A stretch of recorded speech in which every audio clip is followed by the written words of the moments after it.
घटना छात सेंटरिंग कि छात उपरे रड बिछौले बिछौ झगड़ा है तापर सी कहले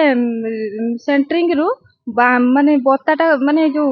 पट्टाटा टिके खोली दियो बापा कहले मु कहीं पट्टा खोलिमी मो जगह आउरी तम जगह तम झरका आड़िकी आउरी अच्छी घर आड़िकी अच्छी सेठू सी कहले मु जगह देमिनी देकी सेठू कहले पट्टा मु खोलिमिनी देकी पट्टा सब सेंटरिंग बांस सब गुईठा मारिकी हाथ रे सब बाई देकी भांगी देले आउ तापरे आसिकी तळुकु उल्हेकी गुटे कत्ता आउ सेई गुटे कुदाला आनिकी बोउ को आउ मो देकी मारिले आनी देले तापरे मेडिकल को आम्बुलांस रो नहीं आसिले आनिकी कटक रो शिफ्ट रखिले तापरे कटक वाला सी खैरा वाला सी तांकर आसिकी खैरा वाला कहले कि तमे नहीं जाओ भद्रक रु पुणी कटक मो देईंकर डेथ हो गई बहुत सीरियस हो गई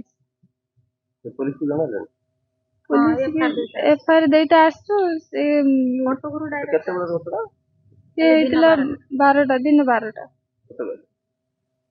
जगावाड़ी विषय सेटरिंग करथुले छात पकई थांते आज रड बांधुले भद्र लोक आसथिले 10-12 जन भद्र लोक छिड़ा हला परे भी तांकर डिसिजन हैला जे से रड बाहर करथिले काटी देबे बोली भद्र लोक माने छिड़ा हैचंती से डेही की कुदाल रे हाणीची भद्र लोक माने साहस देइचंती से माने हाणीचंती भद्र लोक भी सहयोग देइचंती जुजजना पुओ सबु ए माने देइचंती साहाय्य करचंती से हाणीची पूरा मणस दी जण मर्डर करती जने पूरा मर्डर हो जाइए मरी जाइए आउ जने पूरा सुख सुख होउची कटक मेडिकल रेफर कर देइचंती आउ से बंचिबो कि नाही पुलिस स्टेशन आसीचु काली पुलिस वाला सब जाइथिले खैरा रे मेडिकल सब देखि कहले तमे कटक आगर रेफर करो पेशेंट को बंचु आमे देखिबु आज राति रे आमे कटक रे थिलु तो आज सखाळे आसी कि आपण पहुंचीचु आसी खैरा थाना रे।